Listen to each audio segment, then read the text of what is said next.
Good evening friends, welcome to another session of share academy. Session चल रहा है easy learning का।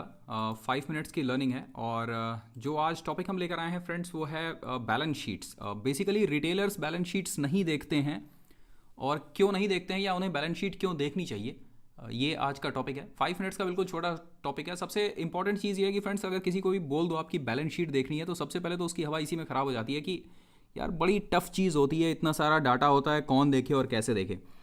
तो आप में से वो लोग जिनके पास में कोई प्रोफेशनल डिग्री नहीं है या फिर जिन्होंने कोई प्रोफेशनल कोर्स नहीं किया है, वाकई बैलेंस शीट उनके लिए पढ़ना थोड़ा सा मुश्किल पड़ता है। उनको लगता है कि बैलेंस शीट में क्या देखना है क्योंकि उनको मालूम नहीं होता है।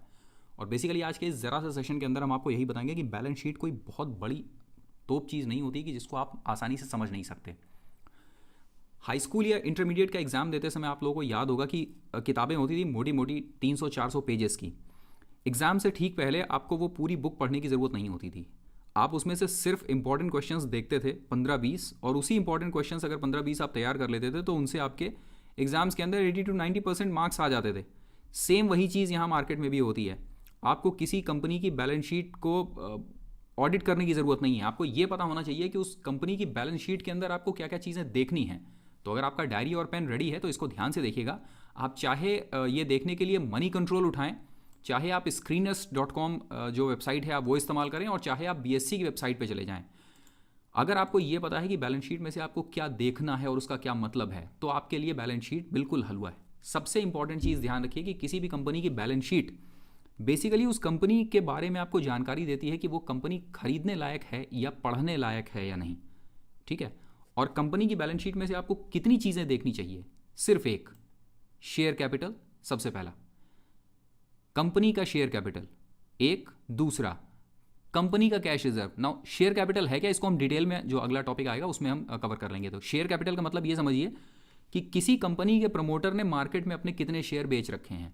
अगर साल दर साल शेयर कैपिटल लगातार बढ़ रहा है, इसका मतलब है कि प्रमोटर अपने शेयर्स लगातार मार्केट में बेच रहा है। तो प्रमोटर अपनी कंपनी छोड़ के भाग रहा है, इसका मतलब है कि कंपनी में कुछ ना कुछ गड़बड़ है। शेयर कैपिटल का बढ़ना कंपनी के लिए अच्छा नहीं है।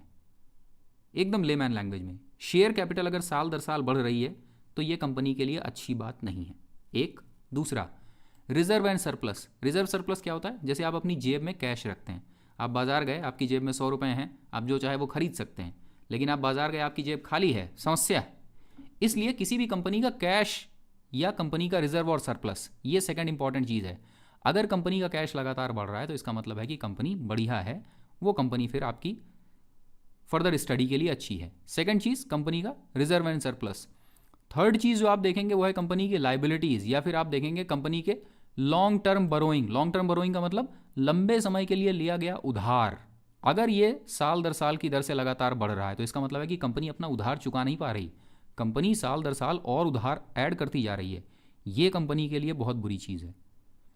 इसलिए ऐसी किसी कंपनी से दूर रहिए जिसकी करंट लाइबिलिटीज़ नहीं, ये आपको मिलेगा लॉन्ग टर्म बोरोइंग्स के अंदर। ठीक है। या अगर आप मनी कंट्रोल देख रहे हैं तो करंट लाइबिलिटीज़ पर ध्यान दे सकते हैं। ठीक।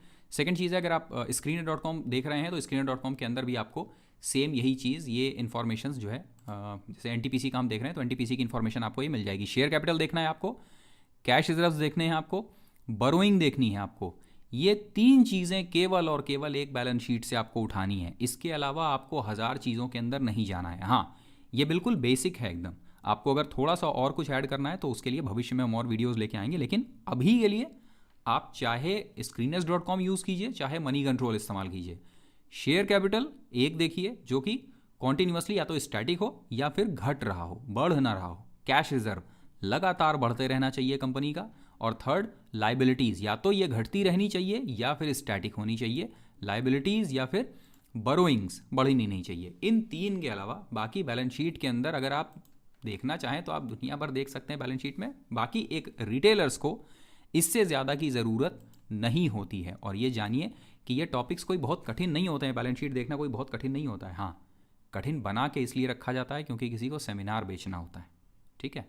बाकी अगर आप जितने हम पॉइंट्स बता रहे हैं, इन पॉइंट्स के आधार पर भी अगर आप किसी कंपनी को एनालाइज करेंगे तो आप आउटस्टैंडिंग कंपनी भले ना ढूंढ पाएँ, आप शायद 10x कंपनी ना ढूंढ पाएँ, लेकिन जितनी हम ये पॉइंट्स बता रहे हैं, अगर आप इन पॉइंट्स के आधार पर किसी कंपनी को एनालाइज करेंगे तो आप कम से कम 3x to 4x कंपनी ज़रूर ढूंढ लेंगे। और आप में से वो लोग जो रेगुलर हमारे साथ जुड़े हैं उनको पता है कि Affle, Galaxy Surfactants, Thyrocare, Radico Khaitan, iron, इस तरह की कंपनीज जो हम लोगों ने, एम्बर इंटरप्राइजेज, ये कंपनीज जो हम लोगों ने ढूंढी, अवांटेल, जितनी भी ऐसी कंपनीज ढूंढी हमने, एक्रेसिल, ये सारी कंपनीज इन्हीं पैरामीटर्स पर फिट बैठती थी और इन कंपनियों ने मतलब 2x 3x के रिटर्न्स दिए हैं। ओके, सो मिलते हैं जल्दी आपसे अगले सेशन में। Thank you very much.